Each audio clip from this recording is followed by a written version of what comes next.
আসসালামু আলাইকুম। ওয়ালাইকুম আসসালাম। বাড়ি কোথায় আপনার? ভাই এই চিতাম্বর গেছিলেন কোথায়? ওইখানে ওই একজন টাকা পৌঁছে দিচ্ছে। টাকা পাবেদা দিতে গেছিলেন? ওই নাঙ্গল চড়াই নিয়ে সেটা দিতে দিয়ে।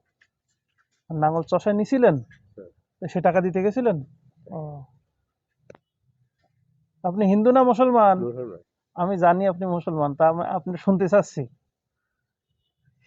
পরিচয়টা হ্যাঁ, আপনাদের পরিচয়। এদিক সরিয়ে আছেন। আমার তো নজর খারাপ হয়ে যায় মানে নজর চোখে কি মোটে দেখতে পান না? অল্প দেখতে পাই, এই যে অপহরণ করি একেবারে নষ্ট হয়ে যাচ্ছে, এই যে সামান্য একটু দেখা যাচ্ছে। ওই তাই তুই পথ চলতে পারতো যেই দিয়ে বাড়তে বাড়তে। ও, না আপনি ওই এলোমেলো চলতিলেন, আমি দেখলাম, দেখে তাই দাঁড়ালাম। হ্যাঁ, শরীর স্বাস্থ্য মোটে ভালো নেই। ছেলে মেয়ে না, কয়জন? সেই এসে 3 ডে 4 ডে ছিল তো একটা মারা গেছে। কি হয়েছিল? তো এমনি কিডনি সব নষ্ট হয়ে গেল, ভাষাল নষ্ট হয়ে গেল। আপনি সুস্থ আছেন তো? আমি আল্লাহ কোনো রকমে রেখেছে চলার মতন। তো এখন এই প্রেশার নেই, হাঁটতেছে, গা খালি চলছে। তা না হেঁটে একটা ভ্যানে তো যেতে পারতেন।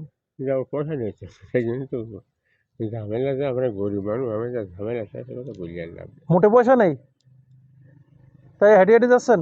তো কী করবো, কিন্তু আসলাম বাড়ি এলা ফেলাই নিয়ে। তাই এই যে এখন হাঁটতে হাঁটতে গিয়ে যদি ঘাত পা টলি যদি পড়ে যেতেন এক সাইডে, তা কিনা দেখতো। উপর আল্লাহ ছাড়া তো পথ নেই, গরিব হয়ে আল্লাহ ছাড়া হাতে চলে। গরিব মানুষ আসলে মানুষ না, না? ওই একটু তাই তাই জানি সমস্যা নেই, সেই করে পয়সা আছে। নামাজ কালাম পড়েন? আল্লাহ করি। পাঁচ ওয়াক্তই হয়?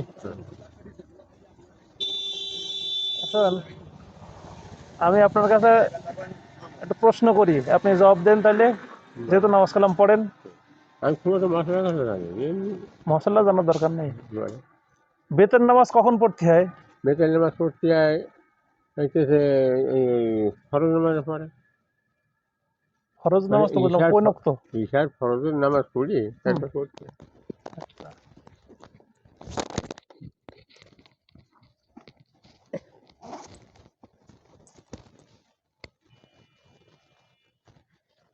দেখি। টাকা আচ্ছা, আরেকটা প্রশ্ন করি। তো 100 টাকা দিলাম হচ্ছে আপনি যে আমার প্রশ্নের জবাব দিয়েছেন এই জন্য। আরেকটা প্রশ্ন করি, কোন নামাজের রুকু সেজদা নেই? দেখুন সেটা নিয়ে যাচ্ছে মানুষ নদী যে নামাজ ওরা কিছু কি নামাজ ওটা? যাচ্ছে যাচ্ছে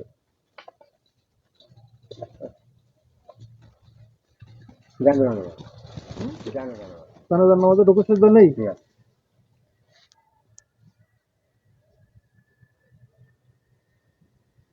পেয়েছেন?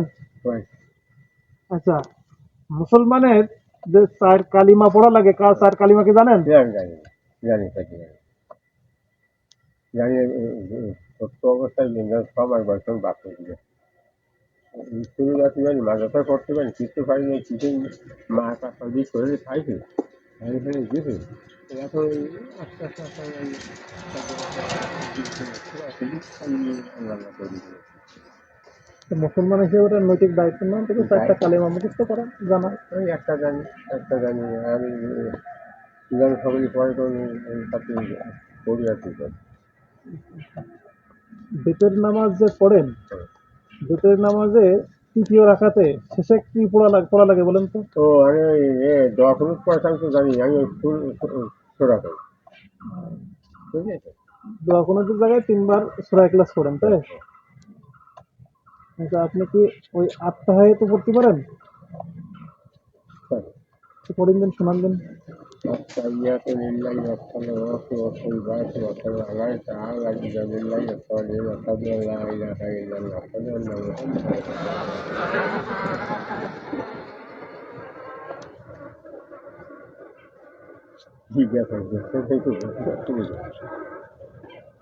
দিচ্ছি এই জন্য যে আপনি বেতের নামাজ কখন পড়তে হয় এই প্রশ্ন জবাব করেছেন, এই জন্য দিচ্ছি 100 টাকা। এরপরে কোন নামাজের রুকু সিজদা নেই এটাও জানেন আপনি, আপনি বলেছেন, তার জন্য দিচ্ছি 100 টাকা। এখন আপনি আত্মাহিয়াতু পড়েছেন এই জন্য দিচ্ছি 100 টাকা।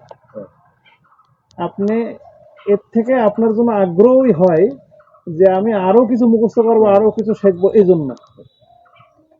বুঝতে পেরেছেন? আমরা করেছি আমরা বাড়ি চলে যাই। আমার বাড়ি অনেক দূর। তো ঠিক আছে বাবা, ভালো আছেন তো মোটামুটি নাকি? আলহামদুলিল্লাহ। তো ঠিক আছে, আল্লাহ হাফেজ, ভালো থাকবেন, আমাদের জন্য দোয়া করবেন। ঠিক আছে, যান তাহলে।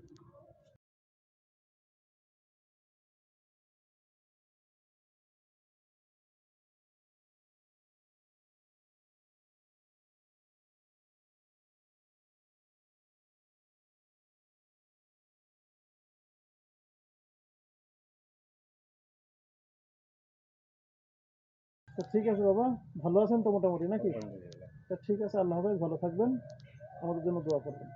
ঠিক আছে, যান তাহলে।